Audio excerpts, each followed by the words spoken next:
Saudara, ulah wisatawan asing di Bali kerap viral di media sosial dan belakangan bahkan pihak dari petugas kepolisian juga kerap melakukan razia. Dan hal ini juga mendapat tanggapan dari Mbok Niluh Jelantik yang kita lihat dari akun media sosialnya. Kira-kira seperti apa tanggapan Mbok Niluh Jelantik terkait maraknya WNA yang berulah di Bali? Kali ini kita akan langsung saja sapa beliau yang sudah ada di sebelah saya. Swastiastu Mbok Niluh, sehat selalu. Om Swastiastu, sayang sehat. Sehat ya. Mbok Niluh, Ulan ingin nanya nih terkait dengan maraknya WNA di Bali yang kerap viral di media sosial. Dan saya juga sempat melihat di unggahan media sosialnya Mbok Niluh ada beberapa wisatawan yang Mbok Niluh tanggapi. Nah, seperti apa? Jadi fenomena pelanggaran-pelanggaran yang dilakukan oleh WNA yang hari ini menjadi berita yang cukup besar ya, yang sangat besar, itu mereka lakukan dari berbagai macam lini. Jadi tidak hanya melakukan tindakan-tindakan yang melanggar norma kesopanan, akan tetapi mereka juga sudah mulai merambah kepada mengambil alih mata pencaharian warga Bali itu sendiri. Dan jika itu dilakukan dengan izin dan juga dengan visa yang resmi, itu kami pasti tidak akan keberatan. Kami menerima dan sangat terbuka dengan adanya persaingan usaha secara sehat. Akan tetapi jika dilakukan tanpa izin yang resmi dan bisa dikatakan ilegal, itu kami harus keras dan kami harus tegas menyampaikannya, nggih. Mbok Niluh, ini kan kita melihat baru belakangan ini ya yang viral dan mendapat tanggapan juga dari pemerintah di Bali begitu. Kalau dari laporan yang masuk ke Mbok Niluh sendiri, apakah sebenarnya WNA ini sudah berulah sejak lama atau seperti apa? Keberanian masyarakat untuk melaporkan apa yang mereka lihat di lapangan itu tidak lepas dari kedekatan dan keterikatan kami dengan masyarakat itu sendiri. Jadi kejadian-kejadian yang sudah berlangsung sejak lama, sejak bertahun-tahun yang lalu, jauh sebelum pandemi, itu lebih kepada misalnya tindakan asusila yang dilakukan di tempat ibadah dan lain sebagainya. Dan kita selesaikan satu persatu. Nah, akan tetapi pada saat pandemi kemarin, itu otomatis masyarakat Bali perekonomiannya itu tertutup. Bali menutup dirinya. Dan di saat yang sama para WNA ini, apakah mereka turis ataupun mereka juga sudah memiliki visa kerja dan lain sebagainya, mereka juga stuck di Bali. Jadi kita berada di Bali, tidak lagi bisa menerima wisatawan dari luar, dan akhirnya timbullah peristiwa-peristiwa beruntun, misalnya pada saat PPKM level 4 misalnya ada yang melakukan kegiatan pesta dan lain sebagainya tanpa jaga jarak dan lain sebagainya. Terus ada juga misalnya yang melakukan tindakan-tindakan yang di luar ranah kesopanan kita dan lain sebagainya. Nah, semua itu akhirnya membuat masyarakat jengah, membuat masyarakat bete. Karena di awal juga Mbok Niluh berada di posisi yang tidak mudah, karena Mbok Niluh dianggap sebagai orang yang keras, yang saklek, yang tegas sama WNA, bahkan dibilang ibu deportasi pula gitu kan.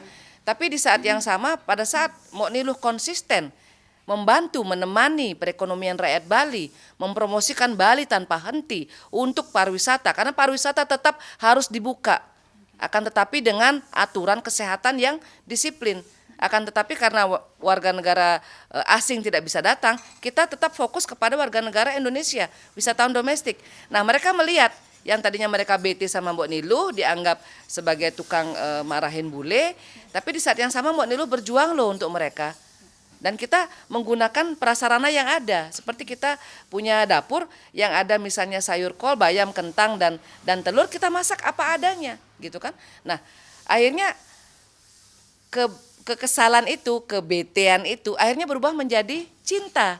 Akhirnya mereka lah yang menjadi ujung tombak Mbok Niluh, yang setiap saat mengirimkan DM, yang setiap saat mengirimkan WA, yang setiap saat menelpon, yang memiliki akses datang ke rumah ini. Karena mereka berkata, kalau kami ke Mbok Niluh didengar.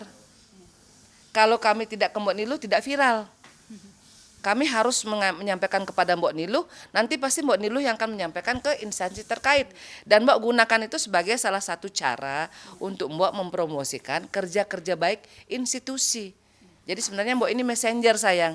Pesan masyarakat sampai, kerja baik institusi sampai. Makanya hingga hari ini para institusi itu dari kepolisian, imigrasi, Kementerian Pariwisata, pemerintah pusat, itu hubungannya sangat baik sama Mbok Niluh karena mereka tahu.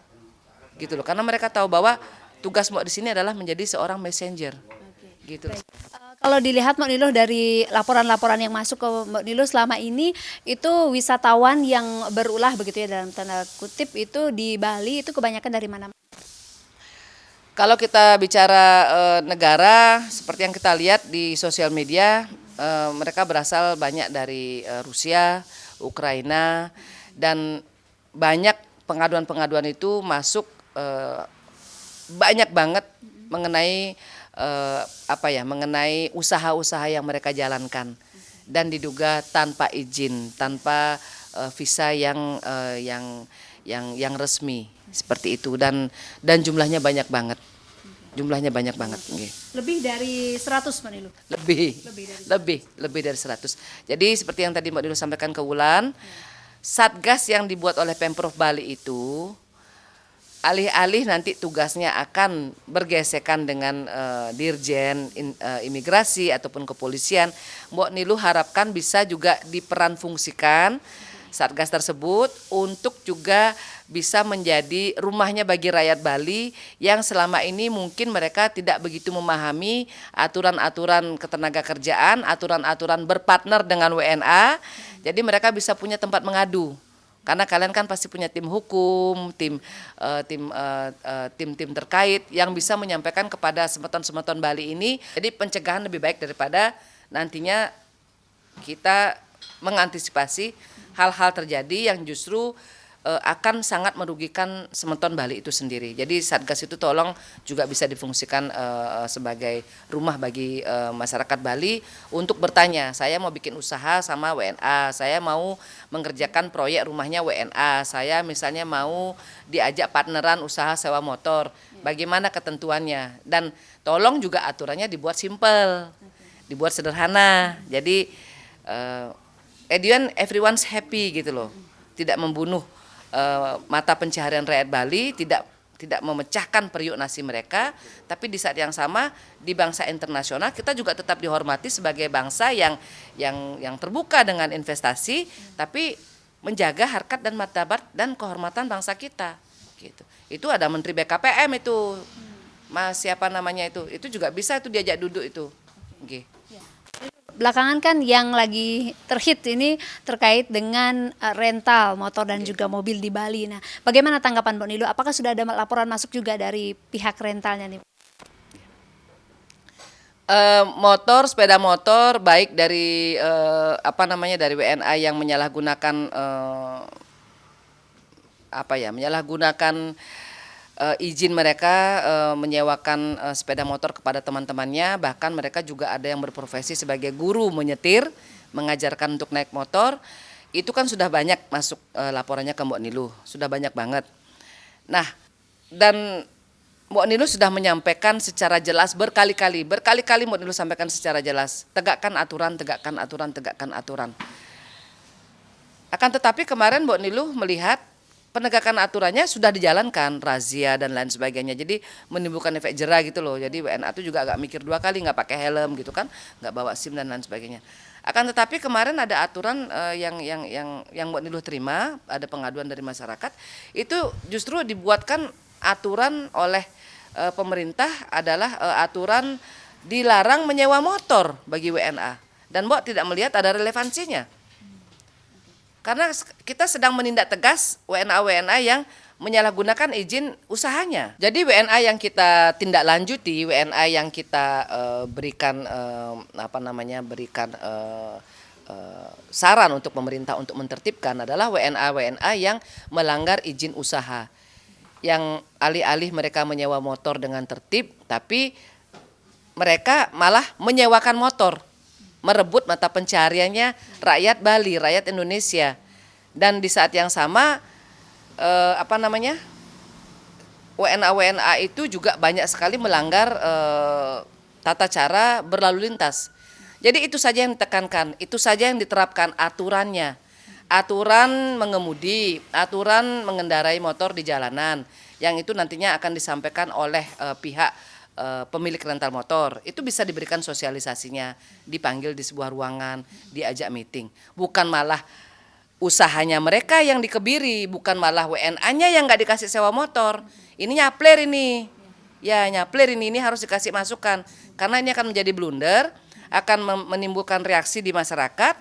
Dan Mbak Niluh yakin pemilik rental motor ini akan sangat tidak happy. Kalau Mbak Niluh katakan kepada mereka, kalian ada berapa jumlahnya? Ada 1.000, ada 2.000 semeton-semeton yang punya usaha rental motor. Kumpulkan semuanya, yuk kita bikin video singkat bagaimana kita sudah melayani penyewa, baik itu WNA maupun juga wisatawan domestik, kita ulangi lagi. Nah, kalau sudah seperti itu, letak salahnya di mana? SIM-nya sudah diambil, sudah difoto, paspornya juga sudah diambil, tata caranya juga sudah disampaikan, sanksi-sanksi juga sudah disampaikan. Kita kan nggak mungkin bisa ngontrol setiap bully atau turis itu agar mereka tertib. Tapi setidaknya hal-hal yang sudah harus disampaikan di awal itu sudah disampaikan. Jadi jangan aturannya, jangan aturan tidak boleh menyewakan sepeda motor itu yang diterapkan untuk aturan menyewa motor bagi para wisatawan WNA ini. Jangan. Karena apa? Karena kita lihat ukuran Bali itu berapa sih jalannya gitu loh. Di Pantai Berau tuh nggak lebih daripada 5 meter loh. Belum lagi di jalan-jalan lain yang memang konsentrasinya sangat padat dengan wisatawan. Nanti akan ada penolakan baik dari dalam negeri maupun dari luar negeri. Baik dari semeton Bali maupun semeton Indonesia yang berkumpul di Niluh Jelantik juga pasti akan bereaksi untuk membela sesamanya gitu loh. Jadi fokus kepada aturan, dan aturan itu harus tepat sasaran. Bagaimana kita itu bisa duduk bareng. Jadi seperti ini, Mbak Niluh itu komplain tapi Mbak Niluh kan kasih masukan. Nah, kemarin pihak istana sudah menindaklanjuti, sudah menyikapi, membuka ruang itu. Ayo Mbak Niluh, ini kami panggil nih Dirjen Imigrasi, kami panggil Polda Bali, kami panggil Pemprov Bali, duduk bersama di satu ruangan dan Mbak Niluh menyampaikan apa yang harus disampaikan. Nah, untuk tindak lanjutnya itu akan ada follow up kan? Akan ada follow up. Jadi ya Mbak Niluh belum mendapatkan jawaban ini dari apa yang sudah Mbak Niluh sampaikan berulang kali mengenai aturan itu, mengenai buku putihnya Tourism in Indonesia, the do and the don'ts gitu. Sampai Mbak Niluh bilang kemarin sama Mas Menteri, kalau tidak ada uangnya, nanti saya galang dana loh Mas. Itu berarti kan Mbak sudah setengah ngenyek ya gitu kan. Namun sing lah pipes, nah cang penyanan ngurusan ngai buku itu. Nah itu kan sebenarnya harus ditanggapi. Karena kan itu juga adalah untuk marwah dan kehormatan Kementerian Pariwisata itu sendiri.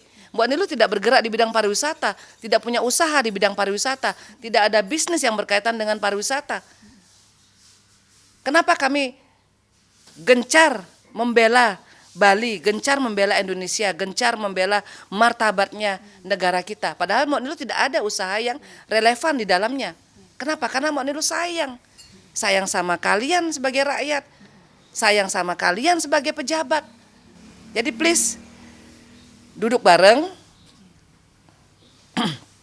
Ada sedikit miss dalam komunikasi kita. Karena kan pariwisata itu bukanlah sekedar sebagai sebuah komoditas yang dianggap akan menjadi potensi nomor 1 di Indonesia tanpa harus memikirkan bahwa ada manusia di dalamnya. Dan Mbak Niluh akan memperjuangkan manusia-manusia itu dengan apapun risiko yang Mbak Niluh harus tempuh. Jadi komunikasi, kendalanya kita nih di komunikasi. Terima kasih Mbak Niluh atas informasinya pada pagi hari ini.